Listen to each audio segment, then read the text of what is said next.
बीच बड़ी खबर 24 घंटे में सीएम केजरीवाल को 2 समन, जल बोर्ड और शराब घोटाला मामले में समन। जल बोर्ड घोटाला केस में कल पूछताछ के लिए बुलाया गया। शराब घोटाला मामले में 21 मार्च को पूछताछ।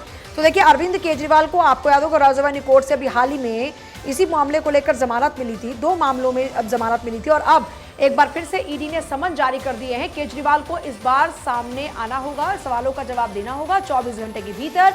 2 समन जल बोर्ड और शराब घोटाला मामले को लेकर, क्योंकि पिछले कुछ दिनों में आम आदमी पार्टी की सरकार में जल बोर्ड घोटाले का जिक्र भी बहुत ज्यादा हो रहा है। शराब घोटाले के साथ साथ अब जल बोर्ड घोटाला मामले में भी अरविंद केजरीवाल से पूछताछ होगी, जिसको लेकर ईडी की ओर से समन किया गया और ये 9वीं बार समन है केजरीवाल को। अब तक समन की बात करें तो पहला समन 2 नवंबर 2023 को हुआ, दूसरा 21 नवंबर 2023, तीसरा समन 3 जनवरी 2024, चौथा समन 18 जनवरी 2024, 5वां समन 2 फरवरी 2024 और छठा समन 19 फरवरी 2024, 7वां 26 फरवरी 2024 और 8वां समन 4 मार्च 2024, 9वां समन 17 मार्च 2024। देखिए, इतने समन के बाद भी 8 समन हुए अरविंद केजरीवाल को। अरविंद केजरीवाल लगातार मुखालफत करते रहे। उनकी ओर से कहा गया कि गैर संवैधानिक तरीके से, गैर कानूनी तरीके से ईडी उनको बार बार समन कर रहा है। किस अधिकार से ईडी उनको समन कर रहा है? आम आदमी पार्टी के प्रवक्ता, नेता तमाम ये बार बार सवाल पूछते रहे, लेकिन अब ये पूरा मामला ईडी कोर्ट लेकर पहुंची, जिसके बाद इस पूरे मामले में अब मुश्किलें बढ़ती हुई नजर आ रही है अरविंद केजरीवाल की। इस बार फिर से उनको 9वां समन आ गया।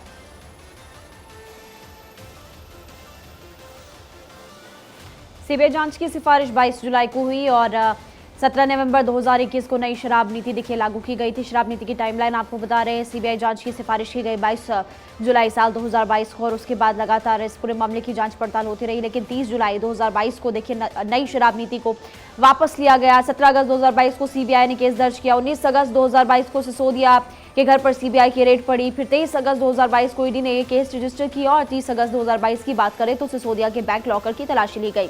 फिर आए सितंबर 5, ईडी की छापेमारी हुई। 17 अक्टूबर को सीबीआई के सिसोदिया से 9 घंटे तक पूछताछ हुई। 25 नवंबर 2022 को सीबीआई की पहली चार्जशीट में सिसोदिया का नाम नहीं था, लेकिन 19 फरवरी को सीबीआई ने पूछताछ के लिए उनको बुलाया। सिसोदिया उस बाबत नहीं गए।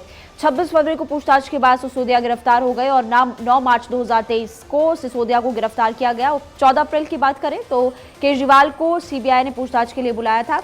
16 अप्रैल 2023 को सीबीआई ने केजरीवाल से 9.5 घंटे तक पूछताछ की। 4 अक्टूबर 2023 को संजय सिंह को गिरफ्तार कर लिया गया। अक्टूबर से मार्च 2024 तक ईडी का केजरीवाल को कई बार समन भेजा ईडी की तरफ से, जिसकी जानकारी आपको पूजा ने भी दी।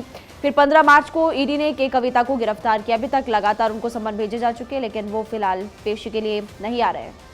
लेकिन अब आपको हम ये बताते हैं कि अब तक किंग की गिरफ्तारी हुई है। नवंबर 2022 में इस पूरे मामले में विजय नायर को गिरफ्तार किया गया। पूछताछ में कई खुलासे हुए, जिसके बाद एक्शन लेते हुए दिल्ली के पूर्व deputy chief minister Manish Sisodia को अरेस्ट किया जाता है। इसके बाद गिरफ्तारी होती है संजय सिंह की। 5 अक्टूबर 2023 को संजय सिंह की गिरफ्तारी और इस पूरे मामले में आप देखिए परनेडू रिकॉर्ड के पूर्व कर्मचारी मनोज राय को अरेस्ट किया गया।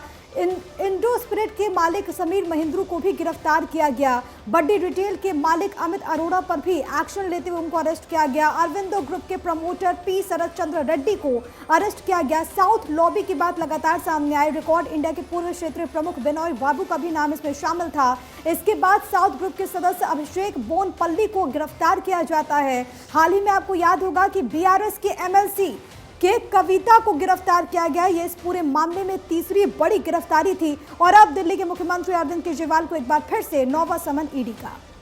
और क्या है दिल्ली का कथित शराब घोटाला, वो भी आपको समझा देते हैं। 17 नवंबर 2021 को नई शराब नीति लागू की गई। सरकार का तर्क, नीति से बढ़ेगा रेवेन्यू, ब्लैक मार्केटिंग पर लगेगी लगाम, ग्राहकों के लिए नीति फायदेमंद होगा। ये तमाम बातें सरकार की तरफ से कही गई। घोटाले के आरोप में नीति फिर विवादों में आई। 30 जुलाई 2022 को केजरीवाल ने वापस लिया। दिल्ली के मुख्य सचिव ने एलजी को आरोपों की रिपोर्ट सौंपी। रिपोर्ट में कारोबारियों को अनुचित लाभ पहुंचाने का आरोप लगा। मामले में सीबीआई जांच के आदेश फिर दिए गए।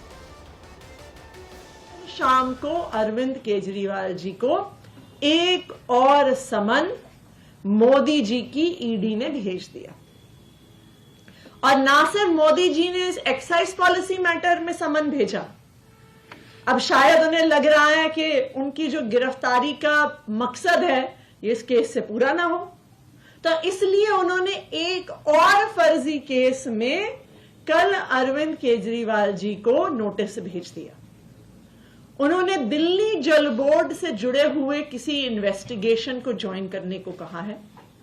एक ऐसा केस जो आज तक हमें पता भी नहीं चला है कि इसमें जांच क्या हो रही है। इस 100% फर्जी मामले में भी कल मोदी जी की सरकार ने अरविंद केजरीवाल को समन भेज दिया। अरविंद केजरीवाल जी स्वयं इतने पढ़े लिखे हैं, उनका पूरा मंत्रिमंडल इतने पढ़े लिखे लोगों के साथ है, लेकिन ऐसा लगता है कि जब कानूनी बात आती है ना तो उनका ज्ञान जीरो है। जांच हो रही है वो शराब घोटाले की हो रही है, क्योंकि इतना संगीन आरोप है कि आम आदमी पार्टी के लीडर्स ने 100 करोड़ रुपए तक के किकबैक्स लिए हैं, जो आम आदमी पार्टी की गतिविधियों के लिए ही इस्तेमाल हुआ है। जाहिर सी बात है कि आम आदमी पार्टी के सरगना माननीय मुख्यमंत्री अरविंद केजरीवाल जी हैं, इसीलिए उनकी ही जवाबदेही बनती है। उनको ही जांच में जुड़कर बताना पड़ेगा कि आम आदमी पार्टी इतना ज्यादा करप्शन क्यों कर रही है।